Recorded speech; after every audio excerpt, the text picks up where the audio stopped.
Bismillahirrahmanirrahim. Assalamu alaikum dear physics learners. Today we are going to start lecture number 2 of chapter number 1, and the title of chapter is physical quantities and measurements, and the title of lecture number 2 is branches of physics. First of all हम branches के names को go through करते हैं. First one is mechanics, then heat, sound, light, electricity, magnetism, atomic physics, nuclear physics, plasma physics, and the last one is geophysics. Okay physics learners, इस topic के अंदर हम जितनी भी आपकी बुक में ब्रांचेस दी गई हैं उनको हम डिस्कस करेंगे वन बाय वन, सबको समझने की कोशिश करेंगे. First is mechanics. First of all we will read the definition of mechanics and then we will further discuss it with the help of example. So it is the study of motion of object, its causes and effects. Mechanics physics की ऐसी branch है जिसमें हम different objects की movement के बारे में पढ़ते हैं, और साथ में क्या बताया गया है कि it's causes and effects. It means उन ऑब्जेक्ट्स के मोशन की रीज़न्स कि बॉडी में मोशन क्यों प्रोड्यूस हो रहा है और उन मूवमेंट्स के रिज़ल्ट्स में कौन कौन से फिनोमिनाज हो रहे हैं. ओवरऑल अगर ट्रांसलेट करूँ तो मैकेनिक्स फ़िज़िक्स की ऐसी ब्रांच है जिसमें हम डिफरेंट ऑब्जेक्ट्स के मोशन को स्टडी करते हैं और उन रीज़न्स को स्टडी करते हैं जिनकी वजह से बॉडी में मोशन प्रोड्यूस होता है. Let us consider an example. Here we have a footballer and a football. Okay. Next, यहाँ ये बॉय फुटबॉल को किक लगा रहा है जबकि फ़ुटबॉल इस टाइम रेस्ट पोजीशन में है. अब देखें, जब फुटबॉल मूव नहीं कर रहा तो इसमें ज़ीरो मोशन है, मीन्स ये रेस्ट स्टेट में है. बट जैसे ही किक इस फुटबॉल को लगेगी तो ये फुटबॉल यहाँ से मूव करके यहाँ चला जाएगा. तो अब अकॉर्डिंग टू मैकेनिक्स हम ये स्टडी करते हैं कि फ़ुटबॉल यहाँ से यहाँ क्यों गई, रीज़न क्या थी. ऑब्वियसली किक लगी थी. इसी तरह हम कह सकते हैं कि कार रोड पे मूव करती है तो जितनी भी मोशंस हो रही हैं इनकी कोई ना कोई तो रीज़न्स है ना, तो उन रीज़न्स को स्टडी करते हैं और जब ये फ़ुटबॉल वॉल को हिट करेगी तो इस वॉल पे क्या इफ़ेक्ट होगा. इसी तरह कार रोड पे चलती है तो रोड पर उसके क्या इफ़ेक्ट्स होते हैं. तो ओवरऑल अब हमें ये क्लियर हुआ कि ऑब्जेक्ट्स कैसे मूव करते हैं और क्यों मूव करते हैं, उनकी मूवमेंट के इफ़ेक्ट्स क्या हैं. मोशन के बारे में जो इन्फॉर्मेशन है उसे मैकेनिक्स कहते हैं. नेक्स्ट हम मूव करते हैं सेकंड वन ब्रांच पे. इसकी डेफिनेशन को गो थ्रू करते हैं पहले. It deals with the nature of heat, modes of transfer and effects of heat. So heat physics की वो ब्रांच है जिसमें हम हीट की नेचर को स्टडी करते हैं. Modes of transfer means ways of transference of heat, यानी हीट कौन से वेज के थ्रू एक जगह से दूसरी जगह मूव करती है या ट्रांसफ़र होती है. इसके अलावा डिफरेंट ऑब्जेक्ट्स पे हीट के क्या इफ़ेक्ट्स होते हैं वो भी हम इसी ब्रांच में स्टडी करते हैं. तो ओवरऑल हमें क्या पता चला कि बेसिकली हीट नेचर वाइज क्या है, किन वेज के थ्रू ट्रांसफ़र होती है और इसके इफ़ेक्ट्स क्या होते हैं. नाउ अब हम कुछ कॉन्सेप्ट पे बात करते हैं. सबसे पहले आपके माइंड में ये क्वेश्चन आना चाहिए कि हीट कहते किसको हैं. So basically heat is a form of energy that can transfer from one body to another. If we have two things, one is hot and the other is cold, then due to transference of heat, cold body भी hot होने लग जाएगी. Now let us consider an example. Here we have a fire. Let's suppose अगर हम इस fire के ऊपर kettle place कर देंगे then due to heat ये केटल भी hot हो जाएगी और इस केटल के अंदर जो मटीरियल है वो भी hot हो जाएगा. So heat is a form of energy due to which objects get hot. Now अब आपको ये वर्ड इरिटेट कर रहा होगा कि nature of heat. Basically physics learners, इस दुनिया में हर चीज़ की कोई ना कोई नेचर होती है. फॉर एग्ज़ाम्पल आप प्लांट को कंसीडर करें और आप उसको सॉइल में दबा दें तो प्लांट की नेचर होती है कि वो स्लोली ग्रेजुअली ग्रो करता है और ट्री बन जाता है. सो ग्रो करना प्लांट की नेचर है. इसी तरह से एयर की नेचर है कि जब हवा चलती है तो वो डिफरेंट ऑब्जेक्ट्स को मूव करवाती है, ये उसकी नेचर है. इसी तरह हीट की भी नेचर है कि उसके अगर कोई भी चीज़, कोई भी ऑब्जेक्ट उसके सराउंडिंग में होगा या जो भी चीज़ें उससे इन कांटेक्ट होंगी, उसके टच में आएंगी तो वो उनको भी हीटअप करना स्टार्ट कर देगी. सो अब ये बात समझ आती है कि हीट ऐसी फॉर्म ऑफ एनर्जी है जो कि डिफरेंट ऑब्जेक्ट्स के टेम्परेचर को राइज़ कर देती है. सो हीट की नेचर ये है कि ये ऑब्जेक्ट्स के टेम्परेचर को इंक्रीज़ कर देती है. अब मोड्स ऑफ ट्रांसफ़र आप देख सकते हैं 3 टाइप्स के यहाँ पर पिक्चर में मेंशन है. कन्वेक्शन, कंडक्शन एंड रेडिएशन, जिनको हम फर्दर चैप्टर्स में डिटेल से स्टडी करेंगे. नाउ इफ़ेक्ट्स ऑफ हीट क्या हैं. ये बेसिकली ऑब्जेक्ट्स की शेप को चेंज कर देते हैं. लाइक अगर हम एक पेपर कंसीडर कर लें, हम उसको बर्न कर दें तो हमारे पास जस्ट ऐश रह जाती है, मींस पेपर की शेप टोटली चेंज हो जाती है। ये था हीट का फिनोमेना। थर्ड ब्रांच को डिस्कस करते हैं, that is sound. Now we will study about the sound. Basically आपके बुक में एक कंप्लीट चैप्टर है साउंड का, जिसको हम डिटेल में स्टडी करेंगे।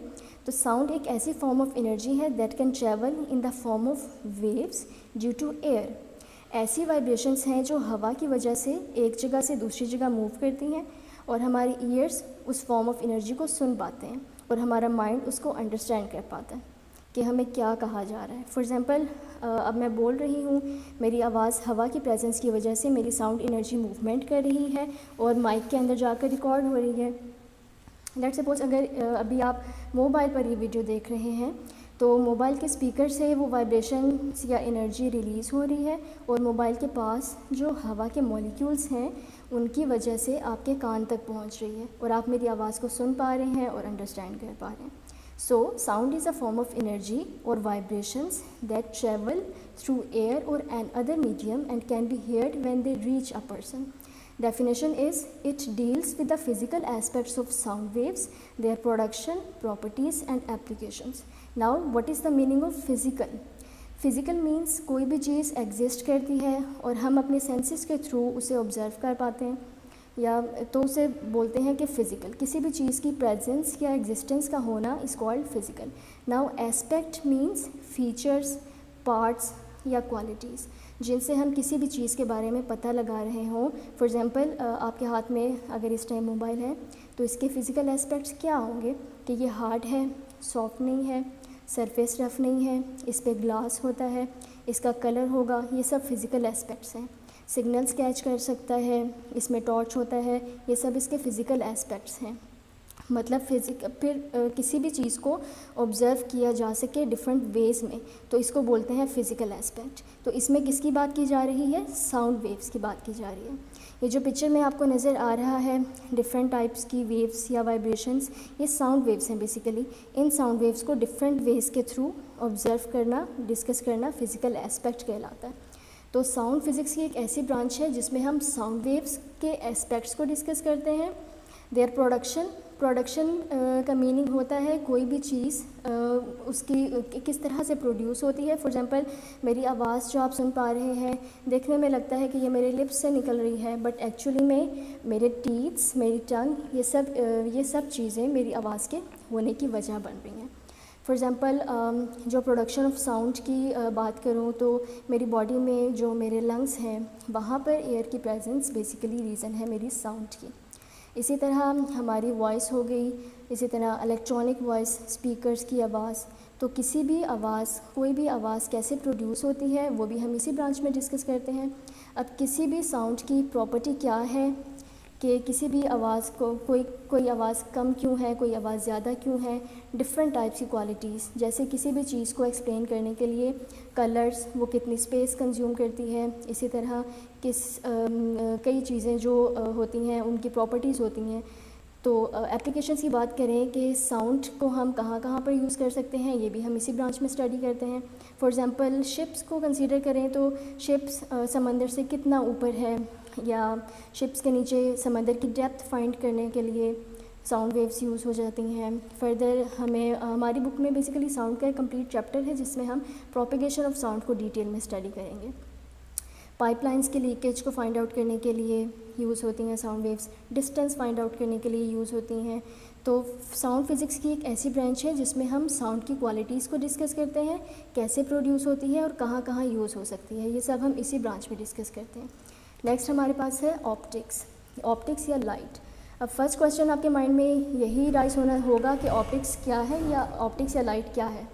लाइट भी सेपरेटली कॉम्प्लिकेटेड चैप्टर है, इसकी ज़्यादा डिटेल में हम इनिशियली नहीं जाएंगे क्योंकि डीपली इसको अंडरस्टैंड करना अभी आपके लिए इस लेवल पर थोड़ा कॉम्प्लेक्स हो सकता है। बट जनरली आप अंडरस्टैंड करें तो साउंड और हीट जो कि एनर्जी की टाइप्स थी, इसी तरह से लाइट भी फॉर्म ऑफ एनर्जी है जिसकी हेल्प से हम डिफरेंट ऑब्जेक्ट्स को देख पाते हैं। ये एक जनरल सा आइडिया हो गया, वरना आगे चलें जैसे आप देख सकते हैं कि यहाँ लाइट सोर्स है, बल्ब है, यहाँ से लाइट प्रोड्यूस हो रही है बल्ब से। तो आगे आप देख रहे हैं कि डिफरेंट टाइप्स की इलेक्ट्रोमैग्नेटिक वेव्स हैं, आगे जाके आपको पता चलेगा कि इलेक्ट्रोमैग्नेटिक वेव्स या इलेक्ट्रोमैग्नेटिक स्पेक्ट्रम होता है, जिसके अंदर से स्पेसिफिक वेवलेंथ वाली जो वेव्स होती हैं वो ट्रैवल करती हैं और ह्यूमन आई उसको देख पाती है, तो उन्हीं को लाइट कहा जाता है।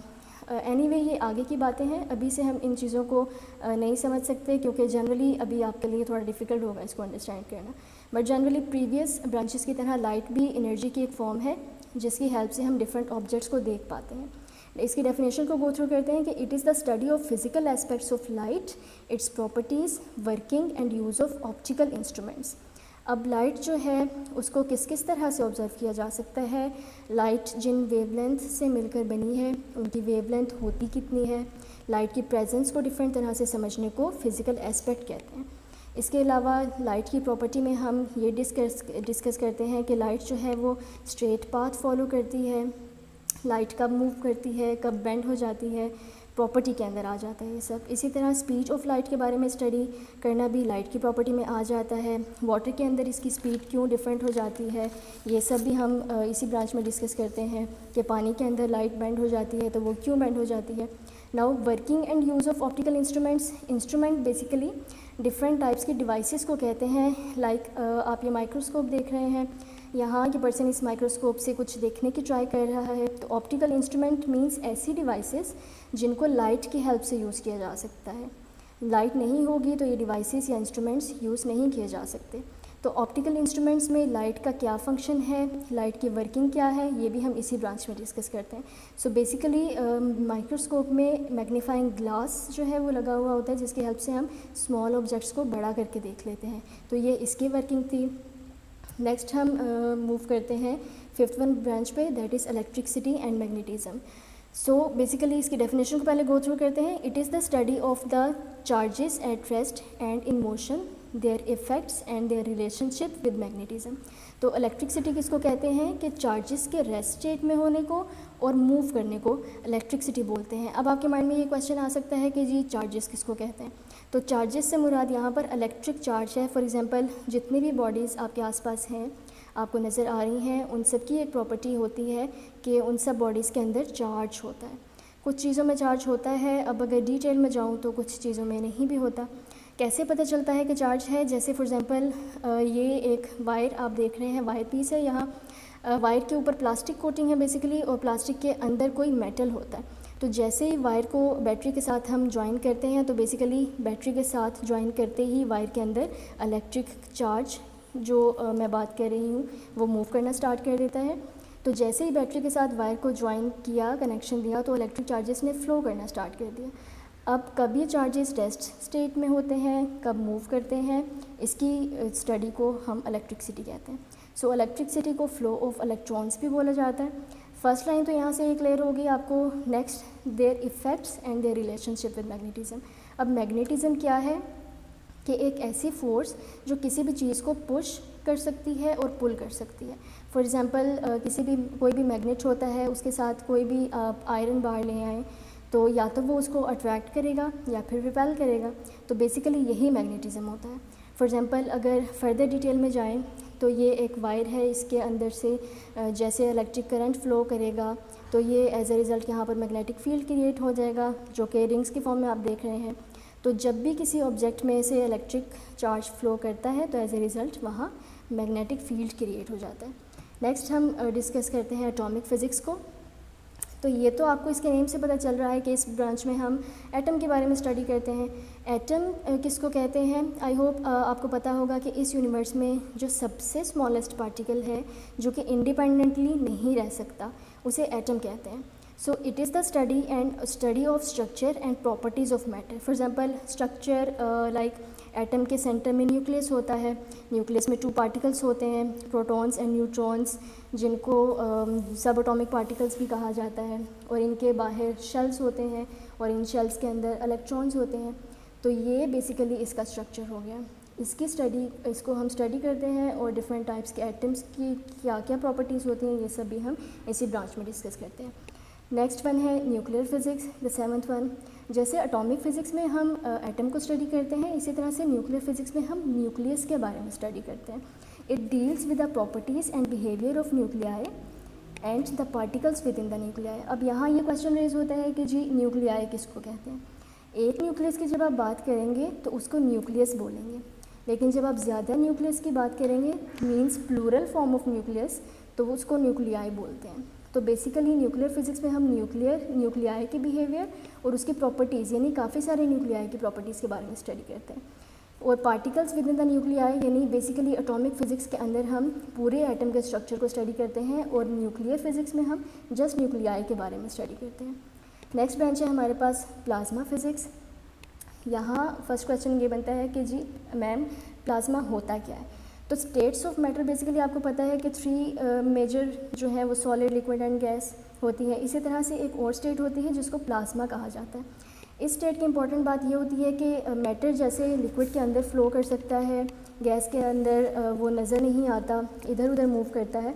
इसी तरह प्लाज्मा के अंदर मैटर जो है वो आयंस की फॉर्म में होता है, प्रेजेंट होता है उनमें। तो आयंस किसे कहते हैं, किसी भी एटम से जब इलेक्ट्रॉन निकल जाता है तो उसे आयन बोलते हैं। तो जितना मैटर होता है प्लाज्मा के अंदर वो आयनिक स्टेट में प्रेजेंट होता है। इस स्टेट को डिस्कस किया जाता है प्लाज्मा फिजिक्स में। अब एक बार इसकी डेफिनेशन को गो थ्रू करते हैं। It is the study of production properties of the ionic state of matter, the fourth state of matter. Means ये स्टेट ऑफ मैटर की फोर्थ स्टेट है। मीन्स इसमें हम प्लाज्मा फिजिक्स जस्ट प्लाज्मा को discuss करते हैं, उसकी प्रॉपर्टीज़ को स्टडी करते हैं। नेक्स्ट लास्ट हमारे पास है geophysics. It is basically study of the internal structure of earth. तो ज़मीन जिस पे हम सब रहते हैं इसका इंटरनल स्ट्रक्चर उसको स्टडी करना, लाइक इसकी फर्स्ट सरफेस ऊपर जो है वो क्रस्ट है, नेक्स्ट मेंटल है, देन आउटर कोर है, and the last one is inner core. तो इन सब की लेयर्स की स्टडी को बोलते हैं जियो फिजिक्स। सो फिज़िक्स लर्नर्स ये फाइनली ये हमारी लास्ट ब्रांच थी। एक बात मैं यहाँ और मेंशन करना चाहती हूँ कि मैंने अपनी इंट्रोडक्टरी वीडियो में ये बात मेंशन की थी कि मैं अपनी लेक्चर सीरीज़ को प्रेजेंटेशन में एक्सप्लेन करूँगी। तो ये जो स्लाइड्स आप लेक्चर वाइज देख रहे हैं इनका लिंक मैंने डिस्क्रिप्शन में दे दिया है for the convenience of physics learners. अगर आप इसको डाउनलोड करना चाहते हैं, अपने नोट्स प्रिपेयर करना चाहते हैं, so you can download it.